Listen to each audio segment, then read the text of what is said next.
নমস্কার বন্ধুরা, আমি দেবাশিস নতুন একটা ভিডিও তোমাদেরকে ওয়েলকাম জানাই। আজকে চলে এসেছি আমার ছোট্ট বাগানে। আজকে এই ভিডিওটা আর কি অনেকদিন পরের ভিডিও, মানে আমি আজকে জাস্ট এইটা এডিটিং করার সময় পেলাম, তাই জন্য তোমাদের কাছে পোস্ট করলাম একটা গল্পের মতো।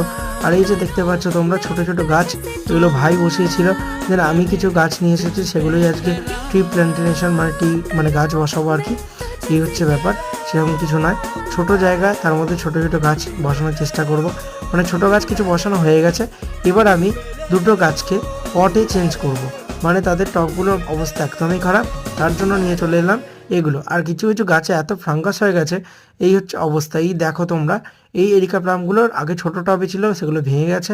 আর শিকড়গুলো যে এত মানে মাটি পাচ্ছে না বলে ঠিক গাছটা ঝাড় হচ্ছে না, তার জন্য এদের দুজনের আগে মাটি চেঞ্জ করবো আজকে। তার জন্য দুটো বড় বড় টব এনেছি 12 ইঞ্চি করে, সেই টবের মধ্যেই দিয়ে, যেগুলো একটু ছাওয়ায় রাখতে হয় তাই ছাওয়াতে রাখার ব্যবস্থা করব। বাইরে থেকে থেকে এটা পুরোপুরি হলুদ হয়ে গেছে, দেখতে পাচ্ছ শিকড়গুলো, দেখেছো একের পর একটা শিকড়, মানে কোনো মাটি যেন দেখা যাচ্ছে না। আর এগুলোই করবো আজকে চেঞ্জ। তার সাথে হচ্ছে যে আমি সারটা এনেছি সেটা একটু দিয়ে দিলাম।